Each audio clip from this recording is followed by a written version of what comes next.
and one person has been shot dead, with 3 others injured in an incident suspected to be related to the ongoing taxi strike in Cape Town. The Western Cape government is also considering calling in the Defence Force to help restore law and order in the city. The taxi strike has not only limited residents' movements, but it has also turned violent and deadly. Police have now made some arrests. Senior reporter Spamandla Koka is on the ground to give us the latest this hour. Good afternoon, Ngome. So what's happening now?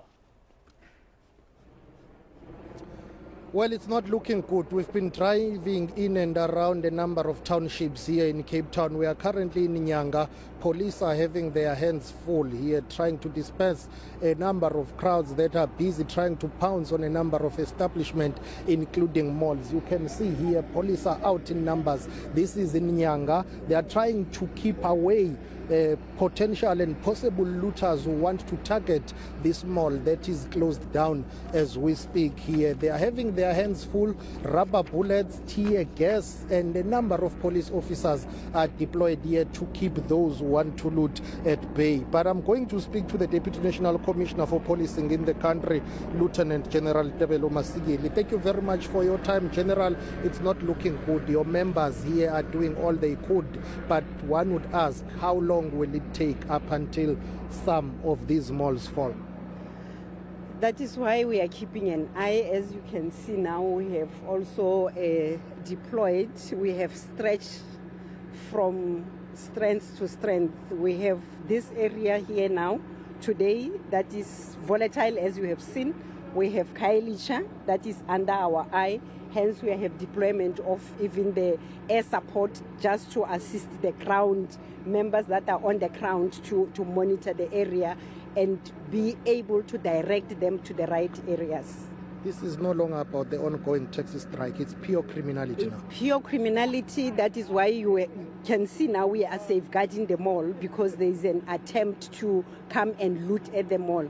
From that point, this side and this side where we are standing, the multitude of people and young children that now want to come and attack the malls. And they are throwing stones. As we were driving in, they were throwing stones even at the Nyalas. But you can see it's now children that are being used.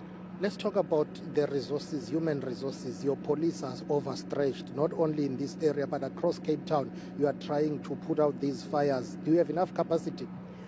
We are working in collaboration with other law enforcement. As you have seen, even the Nyalas, we are using crowd management of the metros. We train them. We all train the same. We have stretched our members to the point that we don't have any reserves now to deploy them, because we must run everywhere.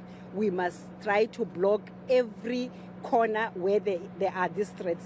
There were reports that 2 people had died. I only saw 1 body. In terms of the information that you have, how many people have been killed today in what is believed to be related or linked to this strike? Up to this point, since we started our employment this morning from 1 o'clock, it's only 1 murder that we can report, that we know as the police. There is no any other person. It's not 2, it's only 1 person, and it is only there at the point where we started as we were moving into Nyanga. 4 buses torched, but when we were driving in here, I counted 4 vehicles that have been burnt to ashes. What are your reports saying? The 4 buses is from the time that this so-called unrest has started. It's only the 4 vehicles that we have picked up, and 2 buses were torched since 1 o'clock this morning, not 4. How many arrests? I see you keep on arresting people. Since our arrival here, I counted at least 4 people being arrested.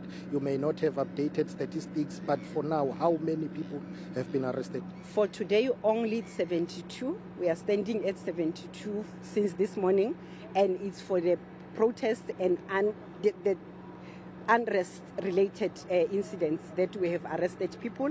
We were having an issue in the morning of the taxis that were blocking the road to the airport. So some of the arrests came from that operation that was undertaken on our way, on the way to the airport. Is Cape Town safe? Are the residents safe? Cape Town is safe, residents are safe. That is why you see the deployments all over in Cape Town. That is to ensure that safety and the safety of our residents in Cape Town. General, thank you very much for time. We'll take a walk with my colleague here so that we'll try and show you the other side of this. But then I appear to have lost connection with you. My line has dropped. I assume you are still with us while you try to get back to us. We will be showing you these visuals here in Nyanga. It's really chaotic here. It's sad what is happening. Nyanga is on standstill. Kaelicha on standstill. The police helicopter hovering and circling around this township here. Police have limited resources. Earlier on, before we started this interview, police were trying, to put out fires here, rubber bullets, stun grenades, because they're trying all they could to disperse the crowd. And they have been arresting people, but it seems as if those who are here, they are just waiting on police to move. And once police have left, they will then resume with what they are planning to do. They are planning to basically loot the mall, and that's what the police are telling us. And it's not only happening in this area of Nyanga, it's happening in other areas as well. Myro here showing you people who are on standby, and they have been throwing stones at the police and trying to basically fight with the police. But for now, it would appear that the police have been having an upper hand. The question is, for how long will it last, and what will be the outcome? No matter the situation, it's not looking good now. It has turned into a full-blown arrest. What started as a taxi strike is now a matter of pure criminality, pure anarchy, and one wonders, how long will it continue? Lives have been lost, or a life has been lost. Destruction to property, to vehicles, to cars, and it has to come to an end at some point. The sooner the better. Yes, it has to come to an end at some point. And what's the likelihood of that happening now, Spamandla, with this violence that's now been influenced by, as you said, some criminal elements? The taxi industry has got its own grievances. Where is that process at now, while you are monitoring that situation there on the ground in Nyanga? That process is still underway. The taxi industry, taxi bosses, City of Cape Town, the provincial government, the national government, all those who are dealing with transport issues, transport authorities are meeting, and there was meant to be a special provincial executive council meeting here in the Western Cape. My colleague Aisha covering that, trying to engage with the premier of the province here, and that process is still underway. The question is, will it produce desired results and outcomes in terms of ensuring that they deal decisively with what is happening? I mean, you can see this stretch of road all the way down. There is smoke everywhere in and around Nyanga. Smoke, police, crowds, gatherings, and just chaos.